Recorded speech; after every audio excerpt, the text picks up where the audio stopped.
Good evening class. आज की class में हम लोग डिस्कस करने वाले हैं one word substitution. One word substitution को कवर करने वाले हैं। और वन वर्ड सब्स्टिट्यूशन मीन्स होता है कि कोई एक सेंटेंस है, उस सेंटेंस को एक वर्ड में सब्स्टिट्यूट कर देना, है ना। जैसे कोई सेंटेंस है, उस सेंटेंस को आप एक वर्ड में क्या कर दो, सब्स्टिट्यूट कर दो। ठीक, तो ये चीज़ होता है वन वर्ड सब्स्टिट्यूशन होता है ना।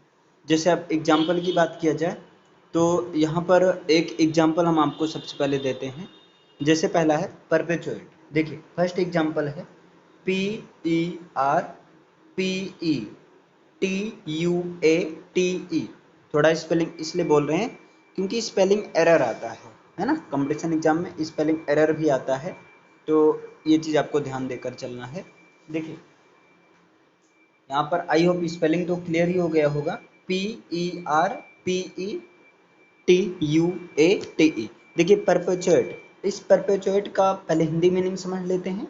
इसका मीन्स होता है अस्थाई बनाना, to make permanent. It means होता है अस्थाई बनाना, मतलब किसी चीज़ को एकदम परमानेंट बना देना। परपेचुएट मीन्स होता है, क्या होता है, अस्थाई बनाना होता है ना। अब इसको इंग्लिश में कैसे बोलेंगे, है ना। तो जैसे इसको इंग्लिश में हम बोल सकते हैं टू काज टू कंटिन्यू, ऐसा बोल सकते हैं, या ऐसा बोल सकते हैं। देखिए to cause to cause to continue, continue, ठीक है। मतलब किसी चीज को कंटिन्यू रखना, है ना। कंटिन्यू वही मीन्स अस्थाई बनाना। किसी चीज को कंटिन्यू रखना का मतलब वही चीज हुआ ना, किसी चीज को क्या करना, किसी चीज को अस्थाई बनाना हुआ। डन, किसी चीज को अस्थाई बनाना हुआ। ठीक, अब चलिए अगर नेक्स्ट देखें हम, नेक्स्ट बात किया जाए। हाँ अब क्लियर है। देखिए अगर नेक्स्ट बात किया जाए तो सेकंड है आपका, ये चीज हो गया आपका। या इसको एक तरीके से आप और कह सकते हो, है ना। क्या कह सकते हो कि something that should be stop. ऐसा कोई भी चीज जिसे स्टॉप कर दिया गया हो, या कोई भी बैड सिचुएशन है उसको जो है कंटिन्यू बनाना, है ना। भाई देखो परपेचुएट मीन्स होता है अस्थाई बनाना, किसी चीज को कंटिन्यू करना, किसी चीज को कंटिन्यू बनाना होता है। लेकिन यहाँ पर थोड़ा आपको ये ध्यान देना है कि किसको कंटिन्यू, मतलब ऐसा कोई चीज जो जिसे रोक दिया गया था इसके पहले, उस चीज को कंटिन्यू करना, है ना। चलिए अब दूसरा आ जाते हैं, और दूसरा है कोनोट। दूसरा क्या है, कनोट, CONNOTE। सेकंड आपका क्या है, कनोट है ना, CONNOTE। और इस कनोट का अगर हिंदी मीनिंग देखा जाए तो इस कनोट मीन्स होता है भाव बतलाना। इस कनोट मीन्स क्या होता है, भाव बतलाना होता है ना। इस कनोट मीन्स होता है भाव बतलाना होता है, अगर हिंदी में बात किया जाए, है ना। इसकी इंग्लिश मीनिंग की बात किया जाए तो हो जाएगा to suggest a feeling. To suggest, to suggest a feeling हो जाएगा। To suggest a feeling, an idea, है ना, किसी फीलिंग को सजेस्ट करना, या किसी जो है आइडिया को सजेस्ट करना, ठीक, एटसेट्रा। और इसके साथ में उसका जो है मेन मीनिंग, मतलब उसका मेन रीजन क्या है उसको भी बताना। तो ये है आपका क्या है, कनोट। तो कनोट मीन्स होता है भाव बतलाना। To suggest a feeling, an idea, मतलब किसी फीलिंग को या किसी आइडिया को सजेस्ट करना, इस तरह से, है ना। और फाइनली जो है ETC, एज वेल एज, और साथ ही साथ as well as the main meaning, और साथ ही साथ जो मेन मीनिंग है उसको भी बता देना, जो मेन मतलब है ना, उसको भी बताना, ठीक है ना। तो कनोट मीन्स होता है भाव बतलाना। डन, चलिए अब आ जाते हैं थर्ड नंबर पर। और देखिए थर्ड नंबर होता क्या है, थर्ड नंबर आपका नोटोरियस है। थर्ड नंबर क्या है, नोटोरियस, नोटोरियस, ठीक है ना। अब देखिए इस नोटोरियस का अगर हिंदी में बात किया जाए तो नोटोरियस मीन्स होता है कुख्यात। नोटोरियस मीन्स क्या होता है? कुख्यात होता है। अगर नोटोरियस की हिंदी में बात किया जाए तो नोटोरियस मीन्स क्या होता है? कुख्यात होता है। ठीक है ना। अब देखो इसका मतलब क्या हुआ भाई? कुख्यात मतलब वो प्रसिद्ध तो है ना। नोटोरियस का मतलब है प्रसिद्ध तो है, फेमस तो है, लेकिन वो बैड काम के लिए है ना। तो यहाँ पर कह देंगे भाई फेमस है मतलब वेल नोन, अच्छे तरीके से वो मतलब लोग उनको जानते हैं। वेल नोन या आप सीधा कह दो फेमस, है ना। वेल नोन या फेमस, वो फेमस है ना। फेमस तो है, लेकिन कैसे फेमस है? तो यहाँ पर specially specially something for bad, मतलब किसी बुरे काम के लिए फेमस हो। स्पेशली समथिंग फॉर बैड, वो स्पेशली जो है बैड काम के लिए वो क्या है? मतलब नोटोरियस है मीन्स कुख्यात है, फेमस है ना। तो ये जो नोटोरियस है ये निगेटिव सेंस देता है। निगेटिव सेंस मीन्स अगर कहें तो जैसे नोटोरियस मीन्स आपने बोला कुख्यात, नाम से क्लियर हो गया। वेल नोन है, अच्छी तरीके से परिचित है, जानते हैं लोग, या और फेमस फेमस है, लेकिन स्पेशली किस रूप से फेमस है? तो स्पेशली जो है वो फेमस है किस लिए फेमस है? Something for bad. तो स्पेशली वो मतलब किसी बैड काम के लिए, किसी जो है बुरे काम के लिए वो फेमस है ना। चलिए अब आते हैं फोर्थ नंबर पर और देखते हैं कि फोर्थ नंबर पर होता क्या है। तो फोर्थ नंबर पर होता है मैलिग्नेंट। फोर्थ नंबर पर क्या होता है? मैलिग्नेंट, ये चीज होता है। मैलिग्नेंट देखिए MALIGNANT, मैलिग्नेंट ये चीज होता है। और देखिए भाई मैलिग्नेंट का मतलब होता है प्राण घातक। प्राण घातक, मैलिग्नेंट का मतलब क्या होता है? प्राण घातक, ये चीज होता है आपका मैलिग्नेंट। ठीक, अब इसको इंग्लिश में कैसे बोलेंगे? इसको इंग्लिश में आप बोल सकते हैं date can not be controlled, मतलब जो कंट्रोल नहीं किया जा सकता हो, जिसको हम कंट्रोल नहीं कर सकते हो। तो date can not be controlled, date can not be controlled, जिसको कंट्रोल्ड नहीं किया जा सका हो, किया जा सकता हो, हैं। ठीक है, और वो चीज एकदम मतलब डेथ के नियर में पहुंच गए हो। तो end is likely end is likely to cause death, end is likely to cause death, और वो डेथ के मतलब इस तरह से देखिए मैलिग्नेंट मीन्स होता है प्राण घातक, है ना। इसका मतलब ये हुआ date can not be controlled, मतलब जिसको कंट्रोल नहीं किया जा सकता है, और वो इस तरह से हो गया है कि वो मतलब काज डेथ के मतलब रीजन पर पहुंच गया, मतलब एकदम मृत्यु के समीप आ गया है ना। चलिए अब फिफ्थ नंबर पर देखते हैं और देखिए फिफ्थ नंबर पर क्या है ना। आ जाइए, देखिए यहाँ पर जो फिफ्थ नंबर पर है आपका नेपोटिज्म है। आजकल जो है नेपोटिज्म हमारे इंडिया में बहुत ज़्यादा चलता है ना। नेपोटिज्म भाई सॉरी, यहाँ एम ही रहेगा, NE, देखिए स्पेलिंग बोल दे रहे हैं NEPOTISM, नेपोटिज्म है ना। नेपोटिज्म की स्पेलिंग क्या होगी? NEPOTISM। ठीक है, अब देखिए भाई नेपोटिज्म की थोड़ा हिंदी में बात कर लें तो नेपोटिज्म मीन्स होता है भाई भतीजावाद। नेपोटिज्म मीन्स क्या होता है? भाई भतीजावाद होता है ना। जैसे आजकल जो है इंडिया में नेपोटिज्म, भाई एक लोग को अगर जॉब मिल गई तो अपने भाई भतीजे मतलब सबको इस तरह से जो है जुगाड़ से जो है मतलब सबका जो है व्यवस्था करवा देते हैं। तो नेपोटिज्म का मतलब होता है कि आप उनको एडवांटेज तो दे रहे हो, लेकिन वो अनफेयर एडवांटेज दे रहे हो। तो भाई इसके अगर इंग्लिश में बात करें तो इसका ये होगा कि giving unfair advantage, giving unfair unfair advantage, giving unfair advantages और to your own family, to your own family, to your own family, मतलब अपने खुद की फैमिली को बिना किसी एफर्ट के, मतलब उनको जो है किसी काम में मतलब कहीं जो है जो है जुगाड़ से उनको जॉब दिला देना, है ना, ये चीज़ हुआ कि इसी को बोलते हैं अनफेयर एडवांटेज देना, है ना। और इफ, लेकिन कंडीशन भी, if you you are if you are in the position of power, मतलब अगर आपके पास वो पोजीशन है, वो पावर है, तो आप उसका यूज करके क्या कर रहे हो, अपने खुद के मतलब परिवार, अपने खुद के मतलब परिवार में, रिश्तेदारी में जो उनको जो है बिना किसी एफर्ट के उनको आप जॉब प्रोवाइड करा दे रहे हो, है ना। तो ये था आपका 5 वन वर्ड सब्स्टिट्यूशन। देखिए ये थोड़ा आपको हो सकता है बोरिंग लग सकता है ना, क्योंकि यहाँ पर थोड़ा भाई ये जो है थोड़ा अलग है ना, अलग का मतलब कुछ नया है और कुछ क्या, इसमें से लगभग सारे नए।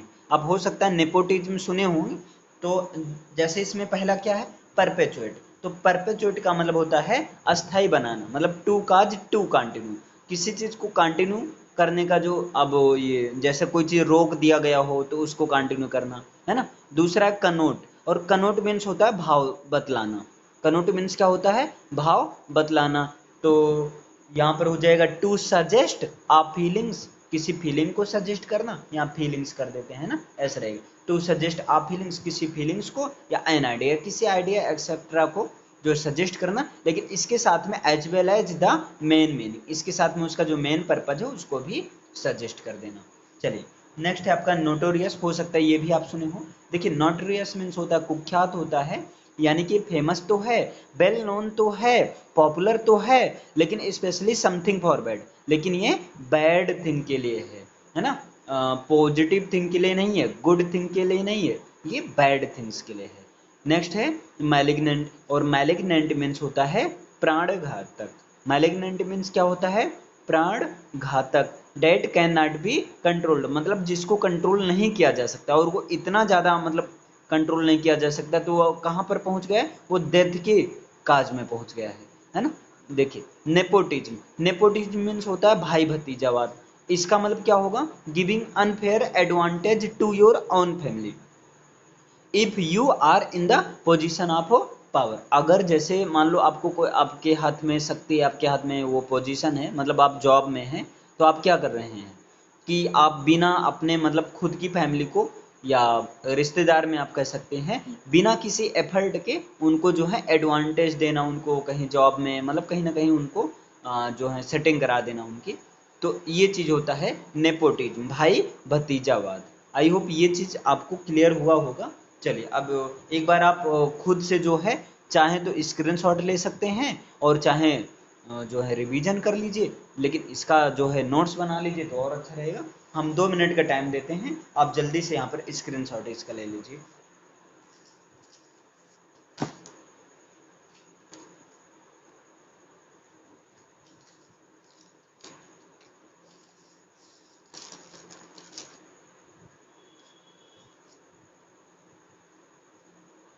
चलिए आई होप आप स्क्रीनशॉट ले चुके होंगे। चलिए आगे देखिए, अब नेक्स्ट देखिए हम लोग कवर करने वाले हैं, जैसे एक आप लोग सुने होंगे कि रन, रन, अब भाई रन कौन नहीं सुने होगा, रन मीन्स होता है दौड़ना, है ना, रन मीन्स क्या होता है, दौड़ना होता है। इसी का यूज करते हुए हम लोग सीखेंगे फ्रेजल वर्ब, है ना, यानी कि हम लोग क्या सीखने वाले हैं, यूजिंग रन, यूजिंग रन, मतलब रन का यूज करके, है ना, फ्रेजल वर्ब बनाएंगे, रन का यूज करके क्या पढ़ेंगे अब, फ्रेजल वर्ब। अब ये फ्रेजल वर्ब का मतलब क्या होता है, हमने बताया था इसके पहले भी। देखिए फ्रेजल वर्ब का मतलब होता है किसी वर्ब में, अगर आप किसी वर्ब में प्रेपोजिशन या एडवर्ब को ऐड कर देते हैं तो वो बन जाता है फ्रेजल वर्ब, और फ्रेजल वर्ब का जो मीनिंग होता है वो मेन वर्ब से जो है डिफरेंट होता है ना। जैसे अब देखिए आपको पता होगा कि, देखिए भाई आपको जो है ये चीज़ तो पता ही होगा कि भाई थोड़ा सा आपको एडजस्ट नहीं हो पा रहा है, बस ठीक है। जैसे यहाँ पर देखिए, वैसे देखा जाए नॉर्मली तो रन मीन्स होता है, नॉर्मली जो रन मीन्स होता है दौड़ना होता है, भागना होता है ना। लेकिन जब हम इसका फ्रेजल वर्ब बनाएंगे, फ्रेजल वर्ब मीन्स इसके इसमें जो है या तो प्रेपोजिशन को ऐड कर देंगे या तो एडवर्ब को ऐड कर देंगे, तो इसका मीनिंग जो है इस रन से डिफरेंट होता है ना। जैसे अब देखिए, जैसे हम कर दें रन, रन है ना, और रन के साथ में जो प्रेपोजिशन ऐड कर दें आउट ऑफ, तो ये बन गया रन आउट ऑफ। ये क्या बन गया? रन आउट ऑफ, पहला प्रेपोजिशन फ्रेजल वर्ब बन गया रन आउट ऑफ। और भाई देखो, रन आउट ऑफ का मतलब होता है कोई चीज फिनिश होना, मतलब समाप्त होना। इसका मतलब क्या? अब देखो ये पहले वाले मीनिंग से अलग है ना। एक मिनट भाई, ये उड़ रहा है। इसका मतलब क्या होता है? समाप्त होना, ठीक है ना। इट मीन्स क्या होता है? समाप्त होना होता है, कोई चीज एंड होना, फिनिश होना, है ना। या एंड होना मतलब आप लिख सकते हैं खत्म होना, खत्म होना, ठीक है ना। तो देखिए, अब रन मीन्स होता था दौड़ना, लेकिन रन के साथ हमने प्रेपोजिशन आउट ऑफ को जैसे ऐड किया वैसे इसका मीनिंग क्या हो गया? चेंज हो गया। और रन आउट ऑफ का मतलब होता है समाप्त होना या खत्म होना, है ना। चलिए, अब ये तो हो गया पहला नंबर। अब दूसरा देखिए, ऐसे पहले आप देख लीजिए इस तरह से। अभी इसको ये भी बताएंगे कि इसका रन आउट ऑफ मतलब फ्रेजल वर्ब हम लोग क्यों पढ़ेंगे, है ना। फ्रेजल वर्ब की नीड क्यों है ना। अगर फ्रेजल वर्ब मान लो जिसका कमांड फ्रेजल वर्ब पर अच्छा नहीं तो प्रॉब्लम क्या आने वाली है, सारी चीजें। लेकिन अभी देख लेते हैं कि रन्स का यूज करते करके जो है हम कौन कौन से फ्रेजल वर्ब इस तरह से जो क्रिएट कर सकते हैं, मीन्स बना सकते हैं, है ना।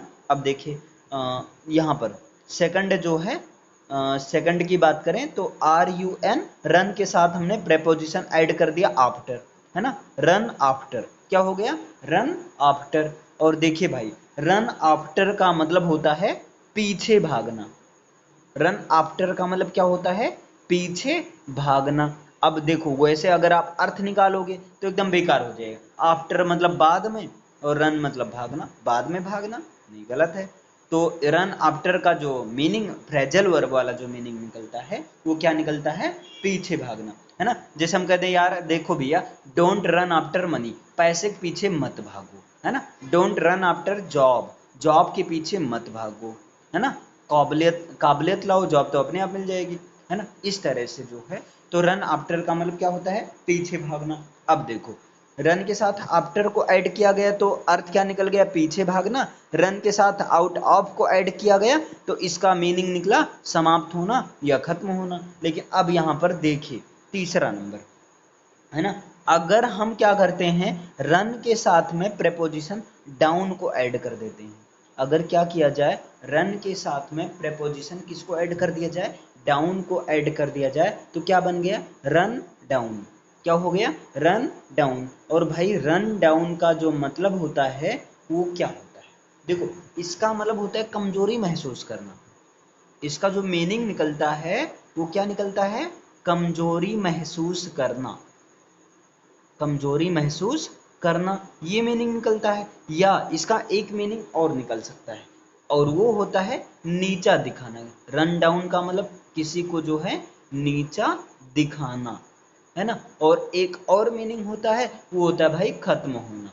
एक मीनिंग ये भी होता है खत्म होना।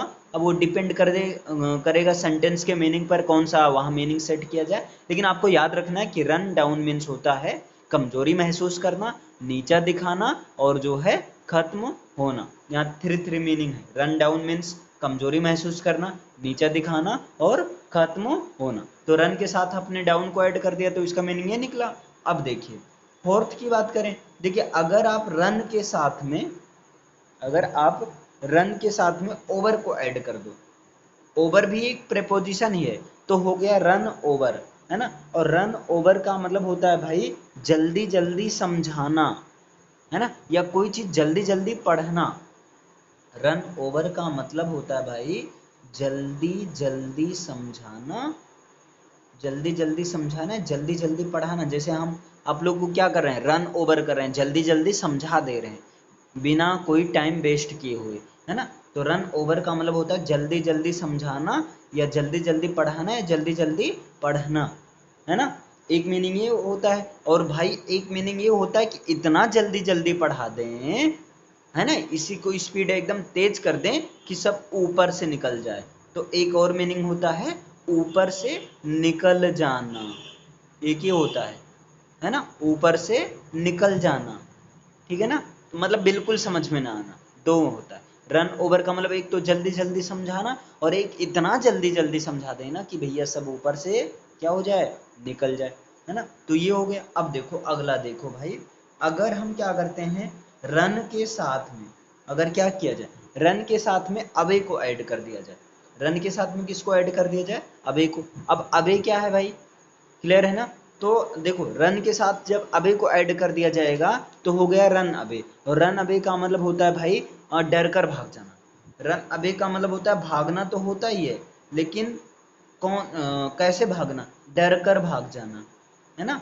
डर कर जो है भाग जाना, जैसे पुलिस ने चोर को देखकर भाग गया, तो यहाँ पर क्या होता है, द अरे भाई, चोर पुलिस को देखकर भाग गया तो क्या होगा, द थीफ द थीफ रैन अबे और सीइंग द पुलिस हो, बस ये चीज हो जाएगा। भाग जाना, डर कर भाग जाना, या भाई आप सिंपल से यार लिख सकते हो भाग जाना, मतलब अगर नॉर्मली वाला भाग जाना की बात हो वैसे भाग जाना तब भी होगा, ये कर दो। या जो होता है आदमी कहता है एकदम 9 2 11 हो जाना, चंपत हो जाना। चंपत हो जाना का मतलब एकदम 9 2 11 हो जाना, मतलब वहां पर, वहां से एकदम नजर ही ना आना। तो ये था आपका रन से, रन का यूज करके फ्रेजल वर्ब, है ना। ये क्या है, रन का यूज करके फ्रेजल वर्ब है। और देखो फ्रेजल वर्ब का मतलब क्या होता है कि अगर मेन वर्ब में हम क्या ऐड कर दिया जाए, मेन वर्ब में अगर या तो प्रेपोजिशन को ऐड कर दिया जाए, या तो जो है ऐड कर दिया जाए किसी एडवर्ब को, तो इस ये बन जाता है फ्रेजल वर्ब। और फ्रेजल वर्ब पहले वाले मेन वर्ब से डिफरेंट मीनिंग रखता है। जैसे देखिए पहला रन के साथ में आउट ऑफ ऐड कर दिया गया, तो run out of, run out of means होता है समाप्त होना या खत्म होना। दूसरा भाई देखो रन के साथ में आफ्टर को ऐड कर दिया जाए तो क्या हो गया, रन आफ्टर। और रन आफ्टर का मतलब होता है पीछे भागना, है ना। रन आफ्टर का मतलब क्या होता है, पीछे भागना। रन के साथ में डाउन को ऐड कर दिया जाए तो क्या हो गया, रन डाउन। और भाई देखो रन डाउन का मतलब होता है, रन डाउन मीन्स होता है कमजोरी महसूस करना, या जो है नीचा दिखाना, या जो होता है खत्म होना। अगला देखो रन के साथ में ओवर को ऐड कर दिया जाए तो क्या हो गया, रन ओवर। क्या हो गया भाई, रन ओवर। और रन ओवर का मतलब हो जाता है जल्दी जल्दी समझाना, या जो है कोई चीज पढ़ना जल्दी जल्दी, है ना। और एक और मीनिंग होता है ऊपर से निकल जाना। और देखो रन अबे, रन अबे मीन्स होता है भाई डर कर भाग जाना। रन अबे मीन्स क्या होता है, डर कर भाग जाना, है ना। या जो है चंपत हो जाना। रन अबे मीन्स क्या होता है, डर कर भाग जाना, या जो है चंपत हो जाना। ये चीज होता है इसका मीनिंग। अब देखो सेंटेंस कैसे, सेंटेंस में कैसे यूज होता है। भाई सेंटेंस को मैं लिखूंगा नहीं, आपको थोड़ा ध्यान से सुनना है ना। देखिए अगर एक सेंटेंस ऐसे मान लीजिए लिखा हो, the battery of my mobile, the battery of my mobile is running out of charging. देखिए the battery of my mobile, मेरे मोबाइल की जो बैटरी है, is running out of charging, वो क्या कर रही है, उसमें चार्जिंग उतर रहा है, मतलब जो चार्ज था अब वो क्या हो रहा है, कम हो रहा है। क्लियर, इस तरह से यूज मिलेगा। अगला देखो, अगर हम कह दें the earth is running out of fresh water, the earth is, देखिए the earth is running out of fresh water, मतलब अर्थ पर जो है फ्रेश वाटर क्या हो रहा है, समाप्त हो रहा है। भाई यही तो बोला गया, the earth is running out of fresh water. Fresh water मतलब अर्थ पर जो फ्रेश वाटर है अब वो क्या हो रहा है, समाप्त हो रहा है ना। अगर मैं एक सेंटेंस और बोल दूं, I can't put up with your anger any more, कुछ भी हो जाए अब मैं तुम्हारे गुस्से को बर्दाश्त नहीं कर सकता हूँ। My patience has run out now, देखिए माई पेशेंस, यहाँ समझिएगा, माई पेशेंस, मेरा patience, has run out now, अब जो है समाप्त हो गया। मेरा patience, my patience has run out now, मेरा जो पेशेंस था वो क्या हो गया, अब समाप्त हो गया। तो इस तरह से रन आउट मीन्स होगा समाप्त होना, या जो है खत्म होना, है ना। दूसरा देखो रन रन आफ्टर, और रन आफ्टर का मतलब होता है पीछे भागना। जैसे हम कहते हैं भैया पैसे के पीछे मत भागो, है ना, तो डोंट रन आफ्टर मनी। हम कहते हैं यार लड़की के पीछे मत भागो, डोंट रन आफ्टर गर्ल। अब कोई भी सेंटेंस ऐड कर सकते हो, नो प्रॉब्लम, कोई दिक्कत नहीं। हम कहते हैं नौकरी के पीछे मत भागो, तो don't run after job. Clear? इस तरह से आप कुछ भी, तो रन आफ्टर का मतलब क्या होगा, पीछे भागना। या एक एग्जांपल और कहे, हम कहते हैं भाई देखो stop running after the worldly pleasure, stop running after the worldly pleasure, सांसारिक सुख के पीछे भागना बंद करो, and search for peace with in you, and search for peace with in you, और खुद यार अपने अंदर जो है पीस, यानी कि पीस शांति को सर्च करो, है ना। ये चीज हो गया। अब देखिए अगला जो है रन डाउन, और रन डाउन का मतलब होता है कमजोरी महसूस करना या नीचा दिखाना या खत्म करना। अब इसका एग्जांपल हम जैसे कहते हैं, देखो आर यू, हाँ रन डाउन, जैसे हम कहते हैं are you run down in health today.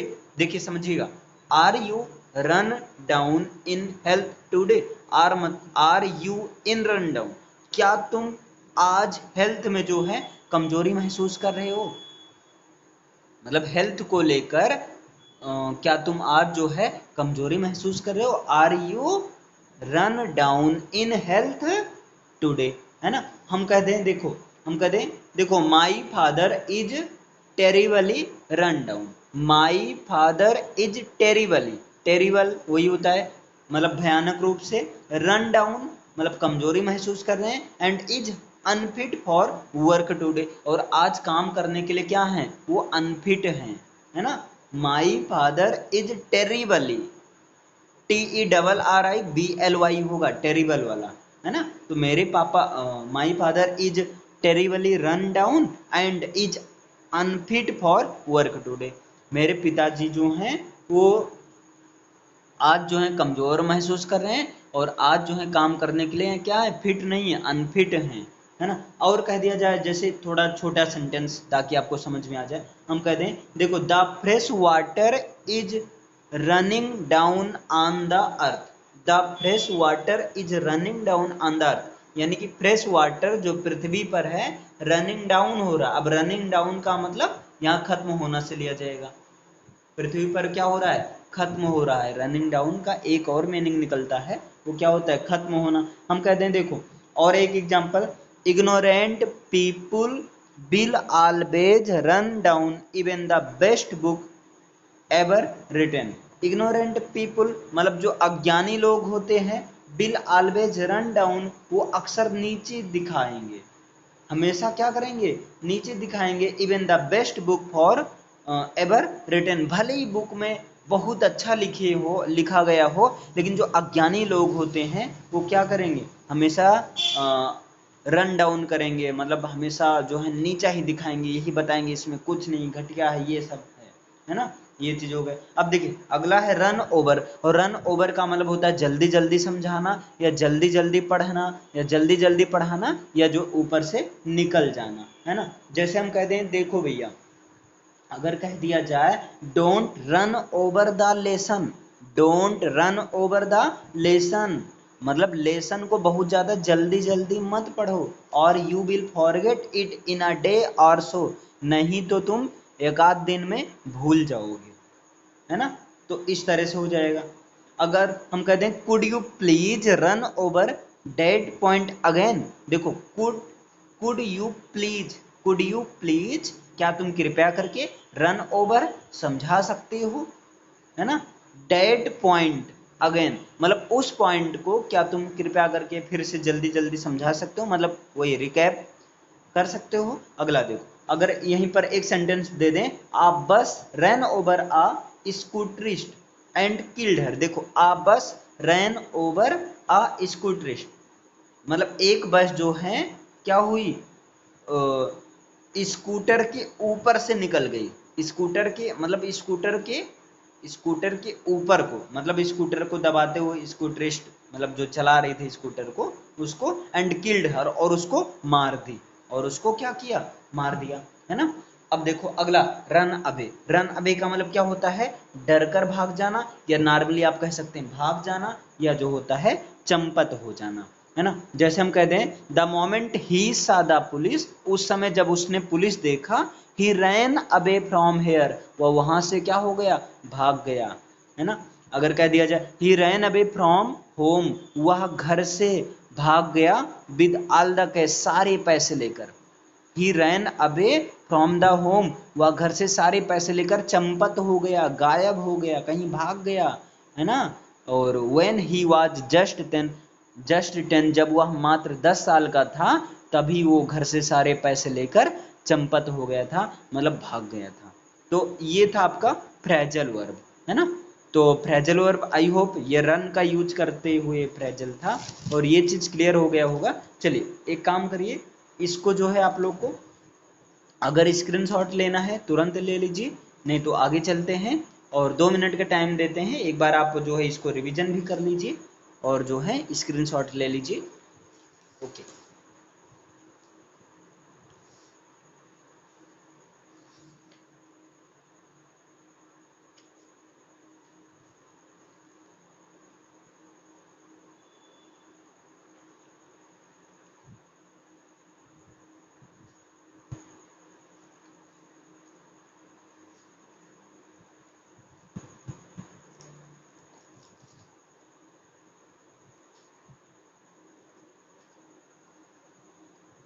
चलिए यहाँ तक हो गया होगा। आई होप आप स्क्रीनशॉट ले चुके होंगे। नोट्स बना लीजिए तो आपका बेनिफिट रहेगा, अदरवाइज आपकी इच्छा। चलो आगे चलते हैं। यहाँ पर देखिए, अब हम लोग नेक्स्ट चलते हैं। एक बहुत ज़्यादा इम्पॉर्टेंट कॉन्सेप्ट है ना। और वो भाई कॉन्सेप्ट है, उस कॉन्सेप्ट का जो कॉन्सेप्ट बताने वाले हैं वो है आई विश। वो क्या है भाई? आई विश, है ना। और इस आई विश का आपको यूज काश के सेंस में करना, जब इमेजिनेशन करना हो, आप सोच रहे हो, जैसे आप सोचते हो ना, काश मैं प्रधानमंत्री होता, हो नहीं, लेकिन आप क्या कर रहे हो, जैसे, समझे कि नहीं? क्लियर? जैसे आप कह रहे हो काश मैं एक हीरो होता, काश मैं एक डॉक्टर होता, काश मैं करोड़पति होता, लेकिन आप हो नहीं, आप केवल क्या कर रहे हो? इमेजिनेशन कर रहे हो, यार ये होता तो ये कर देता, है ना।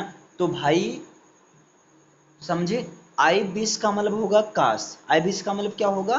काश, ठीक है ना। और यहाँ पर जब आपका आ जाए हाइपोथेटिकल सिचुएशन, जब कौन सी सिचुएशन आ जाए? हाइपोथेटिकल सिचुएशन, हाइपोथेटिकल सिचुएशन, इस चीज को समझिएगा। ये सिचुएशन कौन सी होती है? हाइपोथेटिकल सिचुएशन कौन सी होती है भाई? हाइपोथेटिकल सिचुएशन वो चीज होती है कि आप कह रहे हो, इसका मतलब ऐसे समझ लो, आप कह रहे हो काश मैं कुछ होता, आप कह रहे हो काश मैं कुछ होता, काश में कुछ होता, कुछ का मतलब डॉक्टर कुछ भी होता, है ना। लेकिन आप हो नहीं, यही है, लेकिन नहीं हो, ये चीज मतलब आप इमेजिनेशन कर रहे हो, है ना।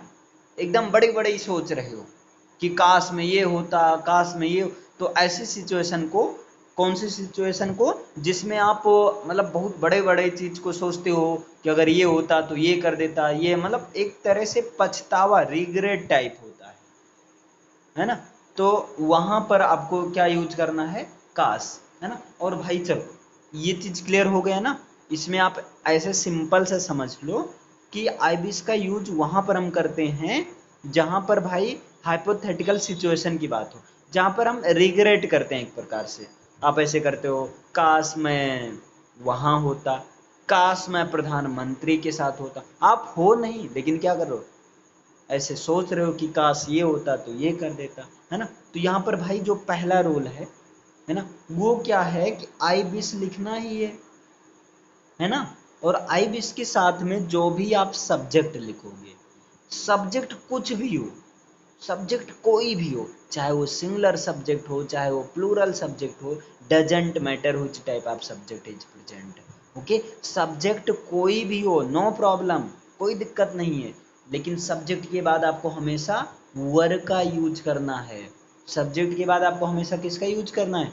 वर का। इसके बाद आप जो कुछ भी हो, मतलब डॉक्टर है तो डॉक्टर लिख दो, है ना। यहाँ समथिंग, समथिंग का मतलब अब जो कुछ भी, जैसे अब एग्जाम्पल बताते हैं। जैसे मान लो आप कह रहे हो काश मैं करोड़पति होता, है ना। हो नहीं, लेकिन आप क्या कर रहे हो, सोच रहे हो यार काश ये होता, काश मैं करोड़पति होता, ये चीज। अब इसकी इंग्लिश कैसे बनाएंगे, देखो भाई यहाँ पर काश की इंग्लिश आई विश हो जाएगा, है ना, आई विश। यहाँ पर ये आई विश, अब देखो यहाँ पर मैं की इंग्लिश हमने कर दिया आई विश आई। अब यहाँ पर देखो समझो इस चीज को, आई के बाद लगना चाहिए वाज, लेकिन यहाँ पर आई के बाद वर आएगा, आई वर आ। और यहाँ पर जो है करोड़पति की इंग्लिश जो होती है बिलियनियर होती है, क्या होती है, बिलियनियर, BILLI। और जो है ONAIR, ये थोड़ा स्पेलिंग याद रखना, कंफ्यूजन हो जाता है, BILLIONAIRE, बिलियनियर। तो I wish I were a billionaire. अब आप कहोगे कि आई के साथ तो वाज लगता है ना, लेकिन जब इस तरह से आई विश वाला कॉन्सेप्ट आ जाए, यानी कि हाइपोथेटिकल सिचुएशन वाला आ जाए, तो वहां पर क्या होगा, सब्जेक्ट कोई भी हो सबके साथ में क्या लगेगा, वर ही लगेगा, वाज यहाँ कहीं नहीं लगेगा, सबके साथ में क्या लगेगा, वर ही लगेगा, है ना। ये चीज पहला आपका हो गया, ये चीज पहला हो गया, है ना।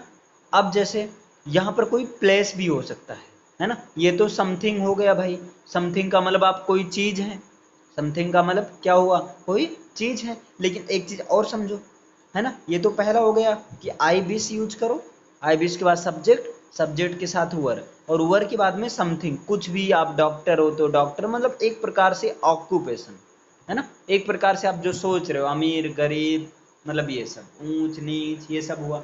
लेकिन यहाँ पर अगर प्लेस आ जाए, यहाँ पर क्या आ जाए, प्लेस आ जाए, किसी प्लेस की बात आ जाए, तब भी वहाँ पर जो है वर ही लगेगा, है ना। जैसे किसी प्लेस की बात आ जाए, चाहे समथिंग हो या समथिंग प्लेस हो, है ना। अब प्लेस वाला समझना, प्लेस वाला अगर हम कह दें काश जो है, मान लीजिए ऐसा हम कह दें, क्या बता दें भाई, हाँ, जैसे हम कह दें काश तुम यहाँ होती, मान लो हम इमेजिनेशन कर रहे हैं, काश तुम यहाँ होती, या आदमी कहता है कि काश मैं कश्मीर में होता, इस तरह से, काश तुम यहाँ होती, है ना, हो नहीं आप, है ना, तुम जो है हो नहीं यहाँ, लेकिन हम क्या कर रहे हैं, काश तुम यहाँ होती मजा आ जाता, है ना। तो अब काश की इंग्लिश होती है आई विश, आई विश, है ना। अब देखो यहाँ ये तो आसानी समझ में आ गया, चलो यू के साथ वर लगेगा, कोई दिक्कत नहीं है ना, यू वर हेयर। लेकिन भाई यहाँ पर ये दिमाग मत लगाना, सब्जेक्ट कोई भी हो सबके साथ में, सब्जेक्ट कोई भी हो सबके साथ में वर ही लगेगा, है ना। जैसे अब हम कह दें काश मैं समुद्र किनारे होता, मजा आ जाता, है ना, काश मैं समुद्र किनारे होता, काश मैं समुद्र किनारे, मतलब समुद्र के किनारे, समुद्र किनारे होता, हो नहीं, है तो नहीं, लेकिन ऐसे सोच रहे हैं यार वहां पर होता कितना गजब का लगता, हर चीज मतलब बहुत अच्छा। अब इसको इंग्लिश कैसे हो जाएगी, तो क्या हो गया, आई विश, क्या हो गया, आई विश। इसके बाद में देखो मैं समुद्र किनारे होता, अब आई के साथ वाज मत लगाओ, सबके साथ वर लगा देना, चाहे सब्जेक्ट सिंगुलर हो चाहे प्लूरल हो, है ना, इससे कंफ्यूज मत होना, ये समझ लो रूल है ही भाई, ये कॉन्सेप्ट है, आई वर। और अब यहाँ समुद्र किनारे, तो समुद्र किनारे की इंग्लिश आप ये सिंपली कह सकते हो ऑन द सी शोर, ऑन द सी शोर, ये चीज हो गया, ऑन द सी शोर का मतलब समुद्र के किनारे होता, तो ये चीज हो गया I wish I were on the sea shore, ये चीज हो गया। लेकिन अब देखो अगर आपके पास कोई चीज की बात हो रही है, अगर क्या बात हो रही है, आपके पास कोई चीज बात हो रही है ना, जैसे यहाँ पर समझो, अगर हम कह दें आपके पास, जैसे आप कह रहे हो ये तो हो गया भाई, आप तुम कुछ होते, तुम्हारे बारे में पहले बात हुई, फिर जो है प्लेस के बारे में बात होगी तो वहां पर वर लगाएंगे। लेकिन जब भाई आप पास के बारे में बात करोगे, जब पास वाला सेंस हो जाएगा, पास होता है वाला सेंस हो जाएगा, तब वहां पर क्या हो जाएगा, आई विश तो लिखना ही है ना, आई विश के बाद में सब्जेक्ट लिखना, और सब्जेक्ट कोई भी होगा उसके बाद में हेड लिख देना, है ना, और उसके बाद में अदर, ऐसे कंटिन्यू चलना। जैसे देखो अभी इसे एग्जाम्पल से कवर हो जाएगा, है ना। जैसे जैसे मान लो हम कह दें, क्या बता दें भाई,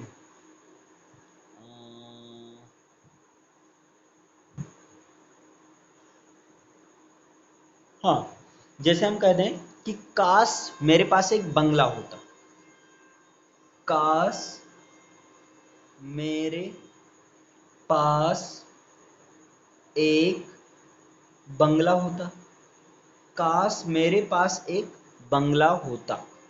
अब देखो भाई, काश मेरे पास एक बंगला होता मतलब बंगला नहीं है, लेकिन आप क्या कर रहे हो, सोच रहे हो यार काश मेरे भी पास बंगला होता, है ना, है नहीं।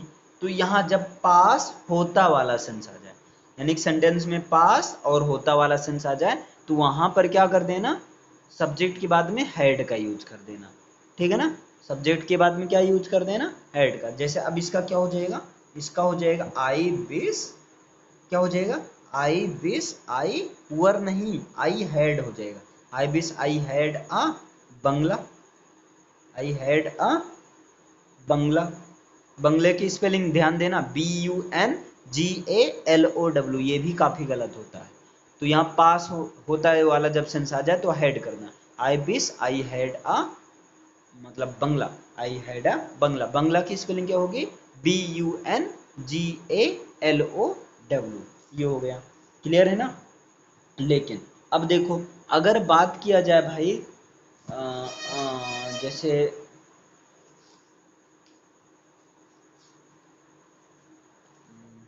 हाँ, अगर बात किया जाए फ्यूचर विशेष की, मतलब यहाँ पास होता है वाला सेंस आ जाए, सब रिग्रेट का सेंस है। लेकिन अब अगर बात कर दिया जाए फ्यूचर सेंसेस, है ना, फ्यूचर विशेष का सेंस की बात हो जाए, फ्यूचर विशेष की बात हो जाए, तो वहां पर क्या करेंगे, वहां पर जो है आई विश लिखना, है ना, आई विश के बाद में सब्जेक्ट लिखना, और सब्जेक्ट के बाद में वुड का यूज करना, वुड का यूज करना, है ना। सब्जेक्ट के बाद में क्या यूज करना, वुड का यूज करना, और इसके बाद भाई कोई ना कोई वर्ब आएगी, है ना, वर्ब यूज करना। जब फ्यूचर विशेष की बात हो तो तब ये चीज होगी, है ना, अदरवाइज नहीं होगी। फ्यूचर विशेष मतलब कोई चीज ऐसे फ्यूचर की बात हो जाए, है ना। जैसे हम कहें मान लो क्या बता दें,